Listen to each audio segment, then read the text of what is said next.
Assalamualaikum warahmatullahi wabarakatuh. Sahabat subscriber yang berbahagia, pada kali ini saya akan mengkisahkan tentang kisah Nabi Idris. Nabi Idris adalah salah seorang rasul yang merupakan putra dari Nabi Adam yang pertama kali diberikan hak kenabian oleh Allah setelah Adam dan Syed.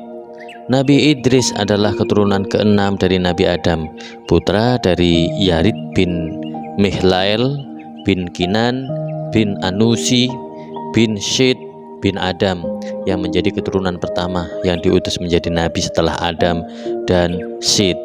Menurut kitab tafsir, beliau hidup 1000 tahun setelah Nabi Adam wafat. Nabi Idris dianugerahi kepandaian dalam berbagai disiplin ilmu, kemahiran, serta kemampuan untuk menciptakan alat-alat untuk mempermudah pekerjaan manusia seperti pengenalan tulisan, matematika, astronomi, dan lain sebagainya. Menurut suatu kisah, terdapat suatu masa di mana kebanyakan manusia akan melupakan Allah, sehingga Allah menghukum manusia dengan kemarau yang berkepanjangan. Nabi Idris pun turun tangan dan memohon kepada Allah untuk mengakhiri hukuman tersebut. Allah mengabulkan permohonan itu dan berakhirlah musim kemarau tersebut dengan ditandai turunnya hujan. Nabi Idris diperkirakan bermukim di Mesir, di mana ia berdakwah untuk menegakkan agama Allah, mengajarkan tauhid dan beribadah menyembah Allah, serta memberi beberapa pedoman hidup bagi pengikutnya supaya selamat dari siksa dunia dan akhirat. Nabi Idris yang sebenarnya adalah Akhnuk, sebab beliau dinamakan Idris karena beliau banyak membaca, mempelajari kitab Allah. Setiap hari Nabi Idris menjahit gamis. Setiap kali beliau memasukkan jarum untuk menjahit pakaiannya, beliau mengucapkan tasbih. Jika pekerjaannya sudah selesai, kemudian pakaian itu diserahkannya kepada orang yang memesannya dengan tanpa meminta upah. Walaupun demikian, Nabi Idris masih sanggup beribadah dengan amalan yang sukar untuk digambarkan, sehingga malaikat maut sangat rindu berjumpa dengan beliau. Kemudian malaikat maut memohon kepada Allah agar diizinkan untuk pergi menemui Nabi Idris. Setelah memberi salam, malaikat pun duduk. Nabi Idris mempunyai kebiasaan berpuasa sepanjang masa. Apabila waktu berbuka telah tiba, maka datanglah malaikat dari surga membawa makanan Nabi Idris. Lalu beliau menikmati makanan tersebut. Kemudian beliau beribadah sepanjang malam. Pada suatu malam, malaikat maut datang menemuinya sambil membawa makanan dari surga. Nabi Idris menikmati makanan itu. Kemudian Nabi Idris berkata kepada malaikat maut, "Wahai Tuan, marilah kita nikmati makanan ini bersama-sama." Tetapi malaikat itu menolaknya. Nabi Idris terus melanjutkan ibadahnya, sedangkan malaikat maut itu dengan setia menunggu sampai terbit matahari. Nabi Idris merasa heran melihat sikap malaikat itu. Kemudian Nabi Idris berkata, "Wahai Tuan, maukah kamu berkeliling bersamaku untuk melihat keindahan alam sekitar?" Malaikat maut menjawab, "Baiklah, wahai Nabi Allah Idris." Maka berjalanlah keduanya melihat alam sekitar dengan berbagai jenis tumbuh-tumbuhan hidup di situ. Akhirnya ketika mereka sampai pada suatu kebun, maka malaikat maut berkata kepada Nabi Idris, "Wahai Nabi Allah Idris, adakah Tuhan izinkan saya untuk mengambil ini untuk saya makan?" Nabi Idris pun menjawab, "Subhanallah, mengapa malam tadi Tuhan tidak mau memakan makanan yang halal, sedangkan sekarang Tuhan mau memakan yang haram?" Kemudian malaikat maut dan Nabi Idris meneruskan perjalanan mereka. Tidak terasa oleh mereka telah berkeliling selama 4 hari. Selama mereka bersahabat, Nabi Idris menemui beberapa keanehan pada diri temannya itu. Segala tindak tanduknya berbeda dengan sifat-sifat manusia biasa. Akhirnya Nabi Idris tidak dapat menahan hasrat ingin tahunya itu. Kemudian beliau bertanya, "Wahai Tuan, bolehkah saya tahu siapakah Tuhan yang sebenarnya?" Malaikat menjawab, "Saya adalah malaikat maut. Tuankah yang bertugas mencabut semua nyawa makhluk?" "Benar ya Nabi Allah Idris. Sedangkan Tuhan bersama saya selama 4 hari, adakah Tuhan juga telah mencabut nyawa-nyawa makhluk?" "Wahai Idris, selama 4 hari ini banyak sekali nyawa yang telah saya cabut. Roh makhluk itu bagaikan hidangan di hadapanku. Aku ambil mereka bagaikan seseorang sedang menyantap makanan." "Wahai malaikat, Apakah tujuan Tuhan datang? Apakah untuk ziarah atau untuk mencabut nyawaku? Saya datang untuk menziarahimu dan Allah telah mengizinkan niatku itu.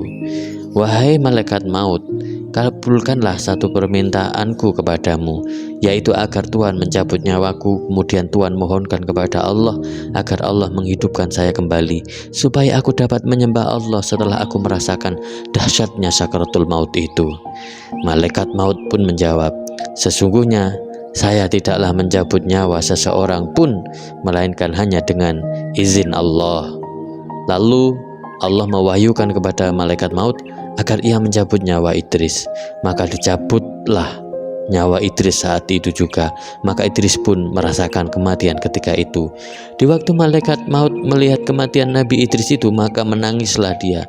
Dengan perasaan hibah dan sedih, ia bermohon kepada Allah supaya menghidupkan kembali sahabatnya itu. Allah mengabulkan permohonannya dan Idris pun dihidupkan oleh Allah kembali. Malaikat Israel membawa Nabi Idris ke surga dan neraka. Kemudian malaikat maut memeluk Nabi Idris dan ia bertanya, wahai saudaraku, bagaimanakah Tuhan merasakan rasa sakit dari maut itu? Bila seekor binatang dikupas kulitnya ketika ia masih hidup, maka sakitnya maut itu 1000 kali lebih sakit daripadanya, jawab Nabi Idris. Lalu malaikat Israel berkata, padahal kelembutan yang saya lakukan terhadap Tuhan ketika saya mencabut nyawa Tuhan itu belum pernah saya lakukan terhadap siapapun sebelum Tuhan. Kemudian Nabi Idris berkata, wahai malaikat maut, saya mempunyai permintaan lagi kepada Tuhan, yaitu saya sungguh-sungguh berhasrat melihat neraka, supaya saya dapat beribadah kepada Allah lebih banyak lagi setelah saya menyaksikan dahsyatnya api neraka itu. Malaikat Israel menjawab, wahai Idris, saya tidak dapat pergi ke neraka jika tanpa izin dari Allah. Akhirnya Allah mewahyukan kepada malaikat maut agar ia membawa Nabi Idris ke dalam neraka. Maka pergilah mereka berdua ke neraka. Di neraka itu Nabi Idris dapat melihat semua yang diciptakan Allah untuk menyiksa musuh-musuhnya, seperti rantai-rantai yang panas, ular yang berbisa, api yang membara, timah yang mendidih, pohon yang penuh berduri, air panas yang mendidih, dan lain-lain. Setelah merasa puas melihat keadaan neraka, maka mereka pun pulang. Kemudian Nabi Idris berkata kepada malaikat maut, wahai malaikat maut, saya mempunyai hajat yang lain, yaitu agar Tuhan dapat menolong saya membawa masuk ke dalam surga, sehingga saya dapat melihat apa-apa yang telah disediakan oleh Allah bagi kekasih-kekasihnya. Setelah itu saya pun dapat meningkatkan lagi ibadah saya kepada Allah. Lalu malaikat Israel menjawab, saya tidak dapat membawa Tuhan masuk ke dalam surga tanpa perintah dari Allah. Lalu Allah pun memerintahkan kepada malaikat maut supaya ia membawa Nabi Idris masuk ke dalam surga.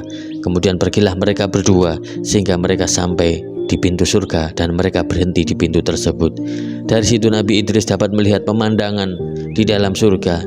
Nabi Idris dapat melihat segala macam kenikmatan yang disediakan oleh Allah untuk para wali-walinya, berupa buah-buahan, pohon-pohon yang indah, dan sungai-sungai yang mengalir, dan lain-lain.